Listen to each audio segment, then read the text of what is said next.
Hi, I'm James with Armchair Warlords.com, and this is part 7 of our Pathfinder introduction and tutorial. I'm going to discuss equipment. First thing you have to figure out is how much starting gold does your character have. There's a nifty little table on page 140 of the book that gives you some dice to roll based on your class. It'll tell you how much gold you have to purchase your initial equipment.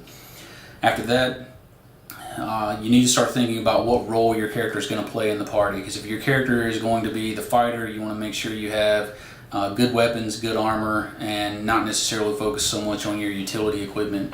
Whereas if your character is the more roguish type who's going to be doing things like disabling traps and opening locks, you want to make sure that you have the equipment to pull those things off, like lock picks or tool sets or anything else that will help you to do strange things in strange situations. The first thing in the book is the weapon tables, and that's because picking the right weapon can be very important, especially early in the game, because you're not going to be running across a lot of high-powered gear to augment your character, so you want to make sure that you have a very effective weapon, especially if you're going to be engaging in a significant amount of combat. Now, as you can see, the tables are laid out pretty well to give you the damage and the critical threat range of all your weapons. So one of the things that you want to try to balance is damage versus threat range, because if your weapon does a high amount of damage but then it's impossible to score a good crit with it, then it's not very useful. But at the same time, if your weapon does slightly less damage but has a higher threat range, it may be more effective in combat if you're feeling good about rolling threats most of the time. The next thing in the book is the armor section. And armor can be just as important as a weapon, because this is what's going to save your life when you're taking hits, and if you're engaging in significant amounts of combat with opponents that outnumber you, which is the most common situation, you're going to eventually be taking some hits. So you want to make sure you have armor that's appropriate to your character class, and also remember when you're selecting your armor to keep in mind the armor check penalties and the maximum dexterity bonus limiters that go along with it. So just because you can wear full plate armor doesn't necessarily mean that you want to, because if it works out that the armor bonus that you get from the full plate is offset by the maximum dexterity modifier limit, then your armor class may actually go down from wearing the heavy armor.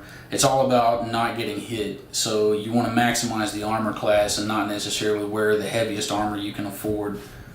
Also remember when carrying a shield that adds on to your armor check penalty, and GMs who are paying attention to armor check penalties will burn you with that. The next thing to consider is utility equipment, and as you can see from the numerous number of pages in the long table, there's all types of utility equipment to carry with your character. Everyone needs to purchase a few things. Everyone needs a backpack to carry stuff around in. If your characters are going to be out on long trips, you're going to want flint and steel to build fires, you're going to want bedrolls or blankets to cover up with, and you're going to want to make sure you have trail rations if your game master is a stickler on making sure that your characters are actually sustaining themselves as days pass by in game time and you don't eat or sleep.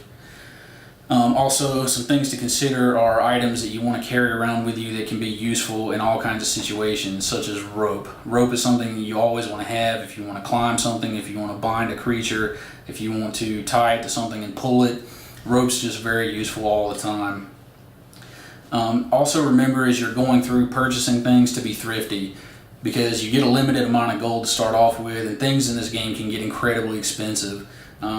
Seemingly impossibly expensive, so you don't want to waste money on trying to get magical items or anything other than mundane equipment, because within a couple of levels you're going to have gone through some adventures, looted some treasure chests, or defeated some enemies, and you're going to have taken some much more powerful and much more significant magic items off of those victories.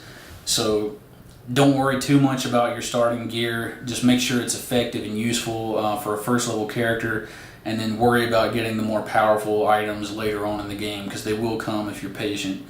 Also, if you find that you're running low on cash and you can't afford something that you won't, get creative. There's nothing stopping you from using some blacksmithing skill to bang 2 holes into a iron kettle and use that as a helmet. I've seen it in a game and it works. So always remember, pick the items that are most effective for starting off, spend your money wisely, and be as creative as possible. I'm James Coker with Armchair Warlords, and thanks for watching.